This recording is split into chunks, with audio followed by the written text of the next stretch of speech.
What was he like? Who? You know, the Dark Lord. What was your favourite part of playing Voldemort? Don't speak his name.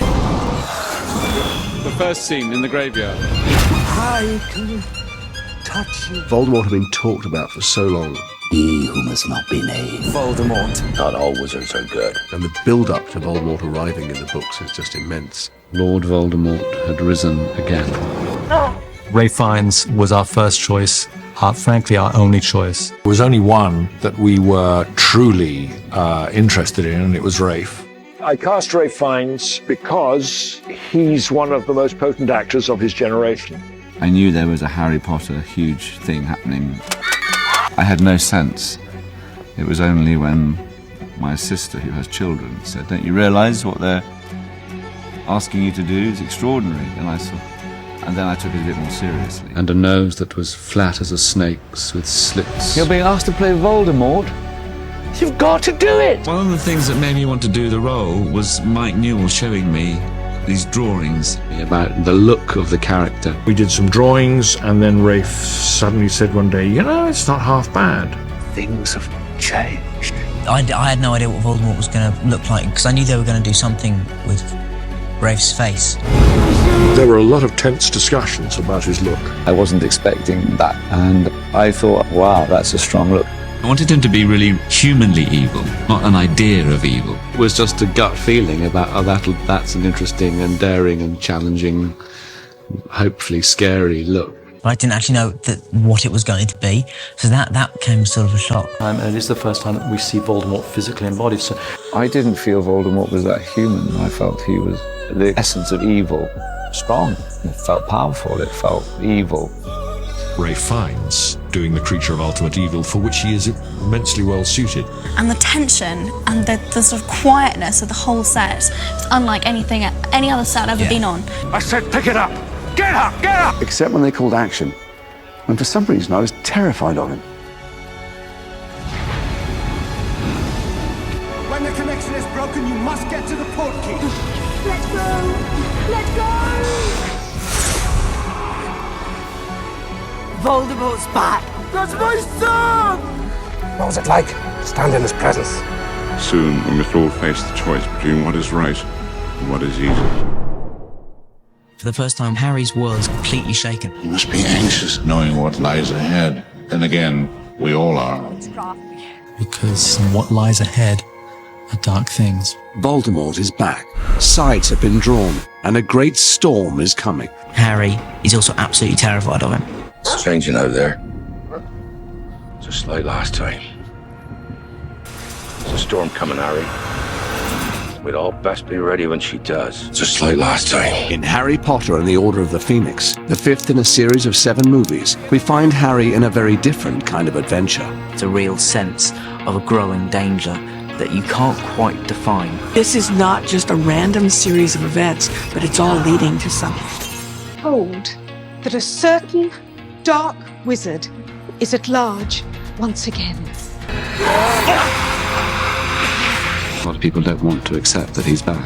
This is a lie. And if we're to know where their path is taking us, we should look first at how their paths became intertwined. Voldemort is back, and now Harry has to confront his shadow. It's all about Harry's identity taking shape. This connection between me and Voldemort, what if the reason for it is that I am becoming more like him? And Harry Potter is thrust headlong into his greatest adventure yet. It was dark times, Harry, dark times. 14 years ago, he had huge numbers at his command, not just witches and wizards, but all manner of dark creatures. Voldemort started to gather some followers. Even in these dark times, there were good wizards who fought back, calling themselves the Order of the Phoenix. He's been recruiting heavily, and we've been attempting to do the same. Voldemort wants to build up his army again. Voldemort is getting stronger and stronger, and he's recruiting. State of denial is common to all of us, isn't it? Voldemort shows up and he's going to kill baby Harry, and you know, Lily stands in the way and he kills her and then tries to kill Harry, and it rebounds and he turns into a phantom. But no one survived when Voldemort decided to kill them. Nobody, except one. Harry was the boy who lived. That ain't no ordinary cut on your forehead, Harry. A mark like that only comes from being touched by a curse.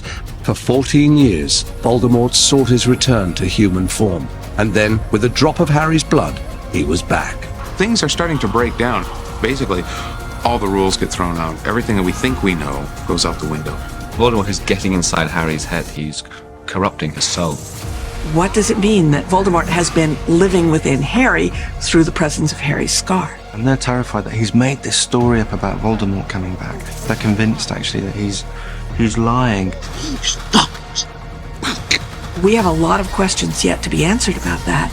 Dumbledore thinks Voldemort might be using Harry, almost my eyes as portals, my mind as a way of seeing what I'm seeing. Certain similarities between Tom Riddle and me. Transferred some of his powers to you the night he gave you that scar.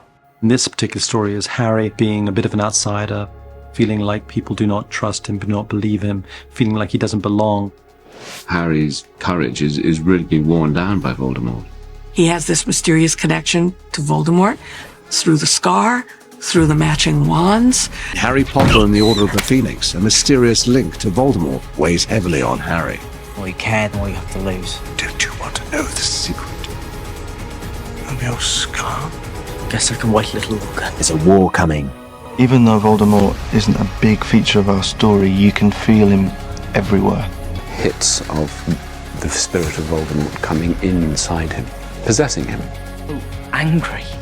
All the time. Not a bad person who bad things have happened to him. And then seeing this epic battle that we've been waiting for 5 books to see between Dumbledore and Voldemort. That's when you get the two biggest, most powerful wizards in the entire universe fighting.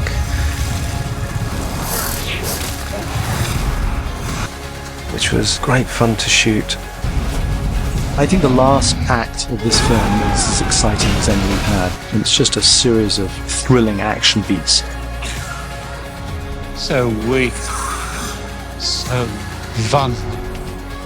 And you'll never know love.